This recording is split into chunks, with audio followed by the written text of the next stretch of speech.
बेटा देखो, हमारा जो क्लास है आज का वो comparative study of digestive system of vertebrates है और हम लोग थर्ड पार्ट पढ़ने जा रहे हैं। ठीक है, सेकेंड पार्ट में ओसोफेगस को पढ़े थे और ओसोफेगस का स्ट्रक्चर हम लोगों ने पढ़ लिया था कि अलग अलग जो ऑर्गेनिज्म हैं उसमें ओसोफेगस का स्ट्रक्चर कैसा कैसा होता है। और जो ये सेकेंड पार्ट में और थर्ड पार्ट जो हम लोग पढ़ने जा रहे हैं ये हम लोग स्टार्ट कर रहे हैं ओसोफेगस के इंपॉर्टेंट डिफरेंसेस से कि ओसोफेगस में क्या क्या डिफरेंस होता है, अलग अलग ऑर्गेनिज्म के ओसोफेगस में डिफरेंसेस हम लोग स्टार्ट कर रहे हैं। ठीक है बेटा, देखिए ध्यान से इसको। द इम्पोर्टेंट डिफरेंसेस आर, ठीक है, कौन कौन से इंपॉर्टेंट डिफरेंसेस हैं। ठीक है, it has no visceral peritoneum, याद रखो बेटा। विसरल पेरिटोनियम ओसोफेगस के पास नहीं होता, lining, but outer covering is tunica adventitia. ठीक है बेटा, ओसोफेगस में जो आउटर कवरिंग है वो ट्यूनिका एडवेंसिया है, विसरल पेरिटोनियम नहीं है, क्योंकि ये सिलोम में नहीं होता। ये जब एंटर करता है डायफ्राम को क्रॉस करके तब स्टार्ट होता है। आगे, muscle fibre of anterior part of oesophagus is strip, याद रखो बेटा। मसल फाइबर की जब बात करोगे तो यहाँ स्ट्रिप्ड मसल फाइबर है। Middle part is both striped and non striped, याद रखो बेटा। स्ट्रिप्ड और नॉन स्ट्रिप्ड मसल्स जो हैं इनका रोल भी अलग है। जो अनस्ट्रिप्ड मसल होता है या नॉन स्ट्रिप्ड मसल होता है वो हमारे ब्रेन के विल पावर पे काम नहीं करता, याद रखो। हम लोग के इच्छा शक्ति पे काम नहीं करता, वो अपने आप काम करता है। लेकिन जो स्ट्रिप्ड मसल है वो हमारे इच्छा शक्ति पर काम करता है, जो हम चाहते हैं वो काम वो मसल करता है। तो यहाँ पे दोनों हिस्से इसके में, posterior part is only unstriped muscles, याद रखो बेटा। तीन हिस्से में ओसोफेगस को बांट दिया गया है, एंटीरियर ओसोफेगस, मिडिल ओसोफेगस और पोस्टीरियर ओसोफेगस। जो एंटीरियर ओसोफेगस है वो तो स्ट्रिप्ड मसल्स का बना हुआ है।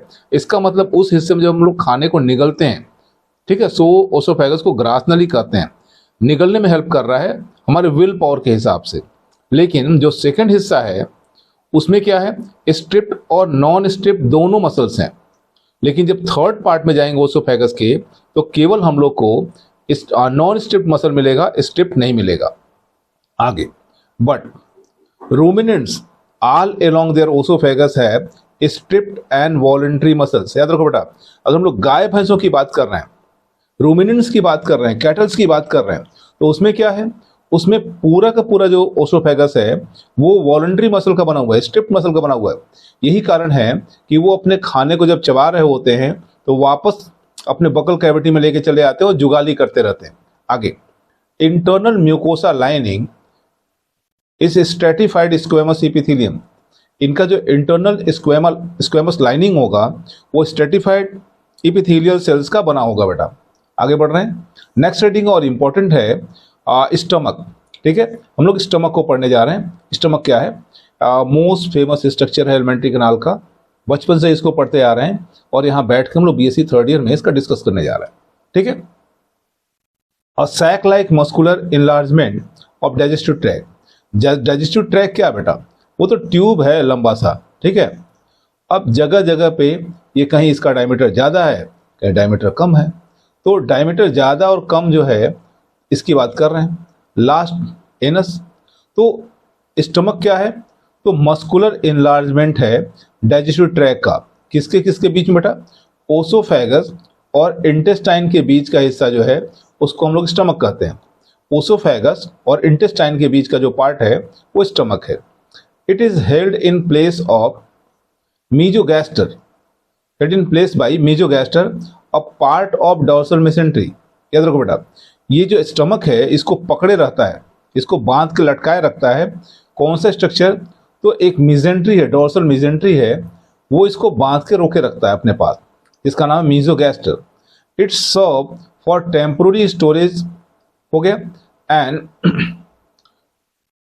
मार्केशन ऑफ सॉलिड फूड। याद रखो बेटा, ये करता क्या है, कुछ देरी के लिए फूड को अपने पास स्टोर करता है और फूड को सॉलिड जो फूड है उसको छोटा करता है, सॉफ्ट करता है, मुलायम करता है, ठीक है, और तोड़ता है। And for preliminary stage of digestion, याद रखो बेटा, इस जगह पर डाइजेशन का शुरुआत होता है या शुरुआत का स्टेज होता है। A true stomach is not present in protochordates. याद रखो बेटा, प्रोटोकॉर्डेट्स में ट्रू स्टमक का अभाव होता है, नहीं पाया जाता। साइक्लोस्टोम्स हो गया, chimaeras, lungs fishes and some primitive teleosts, ठीक है, इन सब ऑर्गेनिज्म में ट्रू स्टमक का अभाव होता है। Only when it is epithelial lining contain gastric glands, केवल इनके एपिथेलियल लाइनिंग में गैस्ट्रिक ग्लैंड्स होती हैं, it is probably called as true stomach. याद रखो बेटा, जिस भी ऑर्गेनिज्म के स्टमक में गैस्ट्रिक ग्लैंड होंगी उसी को हम लोग स्टमक कहा जाएगा। नहीं, absence of stomach it is considered to be ancestral traits. याद रखो बेटा, अगर कोई किसी भी ऑर्गेनिज्म में अगर वो कार्डेट है और उसमें स्टमक का अभाव है, स्टमक नहीं है, तो वो एंसेस्ट्रल हो जाएगा। याद रखना, वो एंसेस्ट्रल हो जाएगा। ठीक है, आगे हम लोग बात कर रहे हैं। A well developed stomach occur in elasmobranch and tetrapods. ठीक है बेटा, इलेस्मोब्रैंक्स में और टेट्रापोड्स में स्टमक वेल डेवलप्ड होता है, इसके पहले वालों में नहीं। The anterior end of stomach connecting to oesophagus nearer to heart. याद रखो बेटा, स्टमक का वो हिस्सा जो शुरू वाला है, स्टार्ट वाला है, ठीक है, वो स्टमक ओसोफेगस से कनेक्टेड होता है। ठीक है, और ये हार्ट के पास होता है, हार्ट के पास, सो इसे कार्डियक एंड कहते हैं। Therefore called cardiac end. Main sac like portion term body, जो मेन सैक थैलीनुमा स्ट्रक्चर दिखता है उसको बॉडी कहते हैं, body of stomach. And caudal end connected to intestine. याद रखो बेटा, ये यहाँ पे इंटेस्टाइन है और ये सबसे अंतिम भाग है, इसको पाइलोरिक स्टमक कह दिया जाता है। ठीक है बेटा, ये पाइलोरिक स्टमक हो जाएगा आपका, pyloric end. It terminates by pyloric valve और स्फिंक्टर कॉल्ड पाइलोरस। जहाँ पे पाइलोरिक स्टमक यानी स्टमक का अंतिम हिस्सा जो है वो जुड़ता है किससे, इंटेस्टाइन में, वहाँ पे एक स्फिंक्टर होता है, उसे हम लोग पाइलोरस बोलते हैं। और ठीक है, जहाँ ओसोफेगस स्टमक एक दूसरे को कनेक्ट करता है, जुड़ता है, वहाँ पे कार्डियक स्फिंक्टर होता है। ठीक है, आगे। In many vertebrate especially fishes one of several hundred finger like pyloric caeca may be present at the junction of pylorus and duodenum. You know caeca, आप सीका जानते हो किसे कहते हैं? Blind tubes are known as caeca. ठीक है बेटा, blind tubes को सीका कहा जाता है। यहाँ ये लाइन ध्यान से पढ़िएगा आप लोग, हम फिर बोल रहे हैं। अगर नहीं समझ में आ रहा है, जल्दी जल्दी जा रहा है, तो आप वीडियो को पॉज कर दीजिए एंड देन उस लाइन को पढ़िए, फिर समझने की कोशिश कीजिए। In many vertebrates specially fishes one of several hundred finger like pyloric caeca, ठीक है, may be present at the junction of pylorus with duodenum. ठीक है बेटा, क्योंकि जहाँ से स्टमक खत्म होता है और स्मॉल इंटेस्टाइन शुरू होता है, इंटेस्टाइन स्टार्ट होता है, स्मॉल इंटेस्टाइन के तीन हिस्से होते हैं, मेजर तीन हिस्से, ड्यूडेनम है, इलियम है, ड्यूडेनम है, जेजुनम है और इलियम है।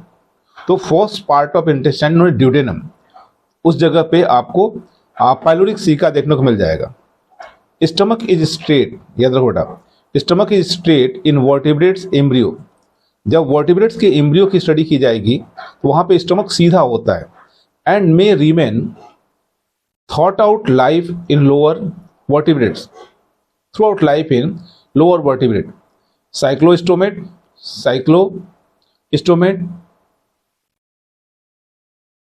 पता नहीं क्या, बैलोन्स and सेलामेंडर्स।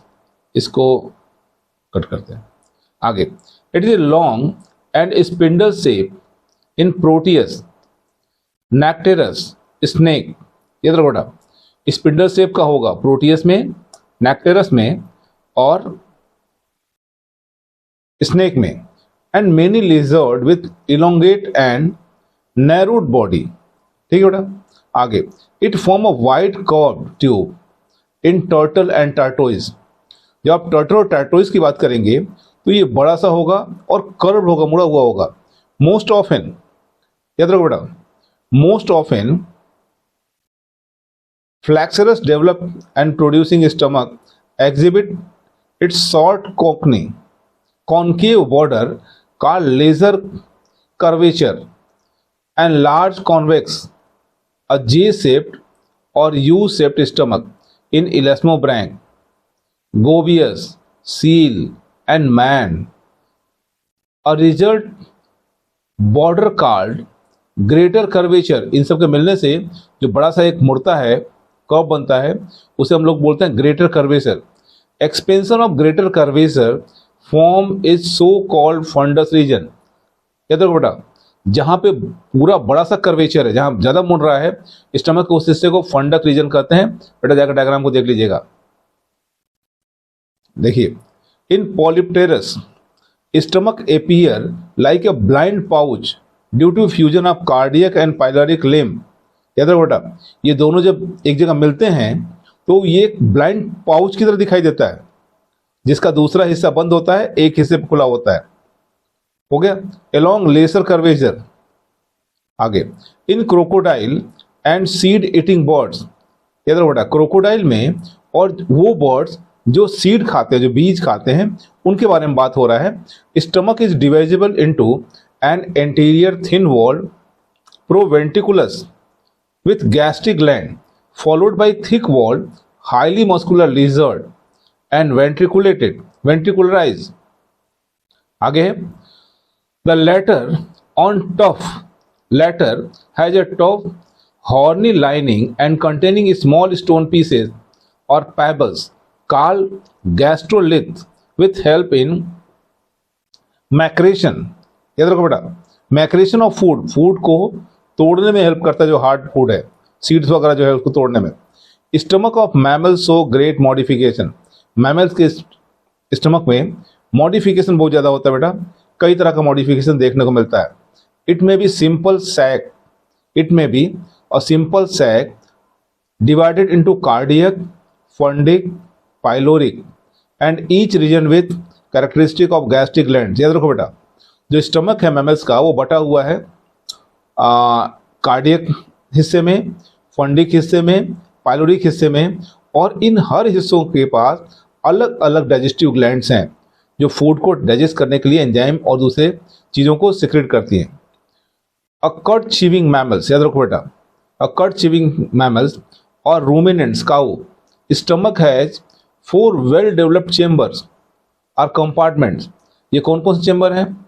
Of these the first 3 chambers rumen, reticulum, omasum are claim to be the modification of oesophagus. याद रखो बेटा, ये बोला जाता है ये तीनों के तीनों जो हैं वो रूमिनेंट इसलिए बोला जाता है, इनको रूमिनेंट इसीलिए बोला जाता है क्योंकि इनके पास ल्यूमेन है, ओसोफेगस के बने हुए हैं और serve as reservoir of food. और ये किस तरह का काम कर रहे हैं? तो फूड के रिजर्वायर के रूप में काम कर रहे हैं। आगे, ओनली द लास्ट चेंबर एबोशम और rennet represent the true stomach containing gastric glands comprising the usual part cardiac, fundic and pyloric।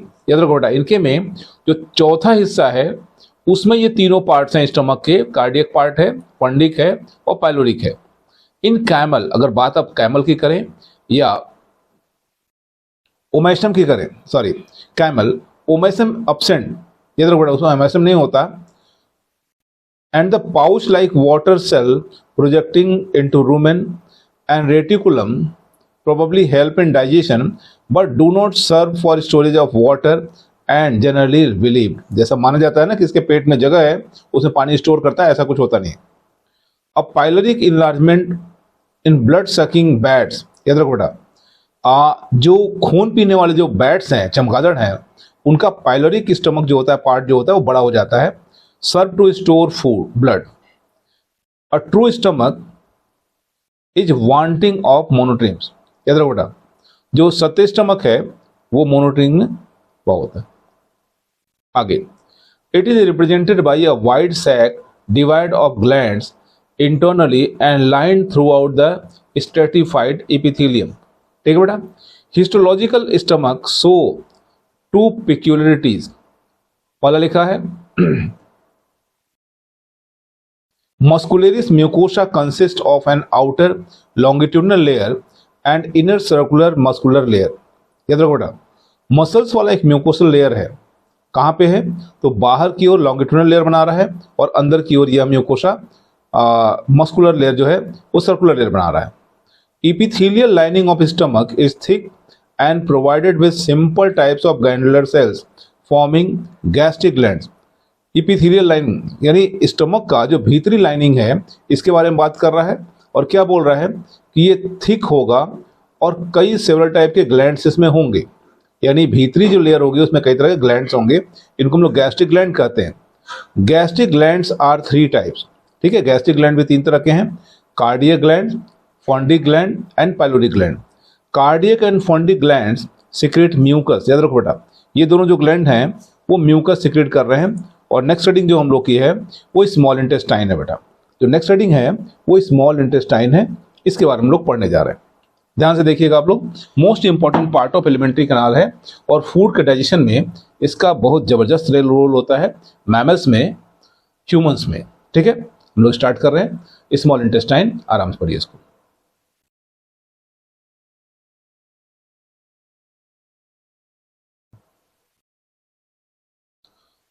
The part of digestive tract following stomach is intestine, याद रखो बेटा।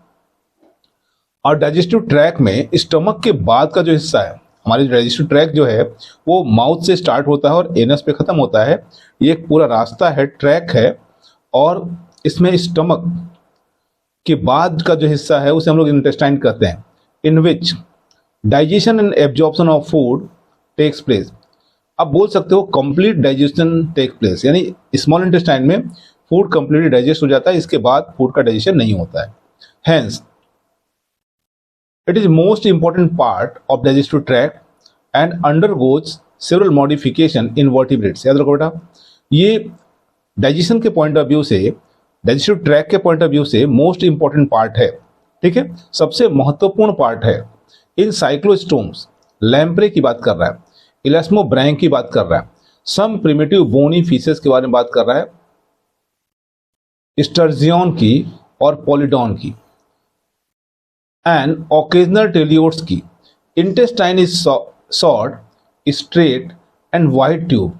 ये क्या बोल रहा है, इनका इंटेस्टाइन जो है छोटा है, सीधा लंबा है और चौड़ा है, ठीक है।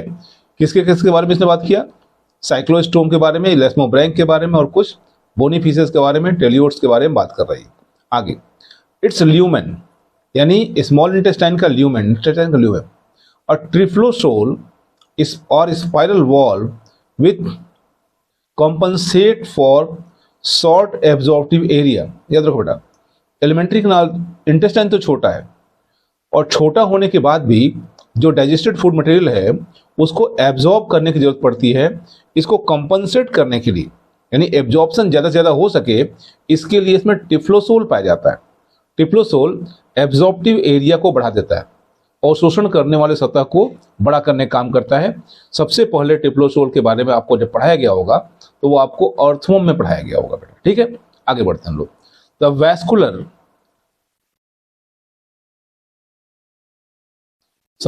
द वैल्वुलर और spiral intestine is equivalent to small intestine of higher vertebrates. हो गया। अब वैल्वुलेट या स्पाइरल इंटेस्टाइन के बारे में बात कर रहा है कि घुमा उमा टेढ़ा मेढ़ा जो इंटेस्टाइन है वो हायर वर्टिब्रेट्स में देखने को मिल जाता है, ठीक है, स्मॉल इंटेस्टाइन के पास होता है। टेलियोस्ट and tetrapods intestine is without spiral valve. याद रखो बेटा, टेलियोट्स में और टेट्रापोड्स के बारे में बात कर रहा है। इंटेस्टाइन जो होता है वो स्पाइरल वॉल्व उसमें नहीं होता, ये ग्रेटली इलोंगेटेड होते हैं, लंबे होते हैं। Quiet and further differentiated into small intestine and posterior large intestine. याद रखो बेटा, इनमें इंटेस्टाइन के 2 पार्ट बन जाते हैं। अगले हिस्से को जो स्टमक के पास रहता है उसको स्मॉल इंटेस्टाइन कहा जाता है, वो पतला लंबा होता है, और जो दूसरा हिस्सा होता है वो साइज में बड़ा होता है और इसे हम लोग पोस्टीरियर या लार्ज इंटेस्टाइन बोल देते हैं। Small intestine is the chief site. याद रखो बेटा, ये बहुत इंपॉर्टेंट लाइन लिख रहा है आपको, ध्यान सुनिए। Small intestine is the chief site of digestion and absorption. याद रखो बेटा, स्मॉल इंटेस्टाइन ही वो मुख्य भाग है जहां फूड डाइजेस्ट होता है और फूड एब्जॉर्ब होता है। डाइजेशन तो स्मॉल इंटेस्टाइन के बाद नहीं होता, ठीक है। आगे, its internal surface bear numerous small finger like projection called villi. याद रखो बेटा, स्मॉल इंटेस्टाइन के जो भीतरी लेयर है उससे ढेर सारे अंगुली नुमा उभार पाए जाते हैं और इन उभारों को विलाई कहा जाता है। इन विलाइज पर भी पतले पतले उभार होते हैं जिसको माइक्रो विलाई कहा जाता है। विच इंक्रीज, ये विलाई जो है बढ़ा देते हैं, क्या बढ़ा देते हैं, एब्जॉर्प्टिव एरिया, यानी जो फूड डाइजेस्ट हो चुका है उसको अवशोषित करना है, उसको अवशोषण करना है, अवशोषण करने वाले सतह को बढ़ा देता है जिससे ज्यादा से ज्यादा पचे हुए भोज्य पदार्थों को अवशोषित किया जाए। आगे, many bony fishes have one to several pyloric caeca, बहुत सी बोनी फिशेज हैं जिसके पास ये काम करने के लिए पाइलोरिक सीका होता है, एराइजिंग फ्रॉम स्मॉल इंटेस्टाइन। ठीक है, ये सीका स्मॉल इंटेस्टाइन से ही एराइज होता है। A large number of digestive glands are also present in small intestine. याद रखो बेटा, डाइजेस्टिव जूस सीक्रेट करता है और ये जूस तभी निकलेगा, डाइजेस्टिव जूस, स्मॉल इंटेस्टाइन के बाद जब डाइजेस्टिव ग्लैंड्स होंगे। They are tubular called crypts और Lieberkühn found along the small intestine. याद रखो बेटा, क्रिप्ट ऑफ लीवर कुहन एक साइंटिस्ट हैं जिन्होंने देखा कि स्मॉल इंटेस्टाइन में जगह जगह क्रैक्स हैं और उन क्रैक्स के अंदर ग्लैंड सेल्स हैं जो डाइजेस्टिव एंजाइम सीक्रेट करती हैं। तो उन क्रैक्स को क्रिप्ट ऑफ लीवर कुहन नाम दे दिया गया। आगे, the length of intestine and secrete mucus and group of enzyme called succus entericus. याद रखो बेटा, यानी स्मॉल इंटेस्टाइन से जो digestive juice and mucus secrete होता है उस सोल्यूशन को हम लोग इंटेस्टाइनल जूस कहते हैं और इसे हम लोग सक्कस एंटेरिकस भी कहते हैं, सक्कस एंटेरिकस।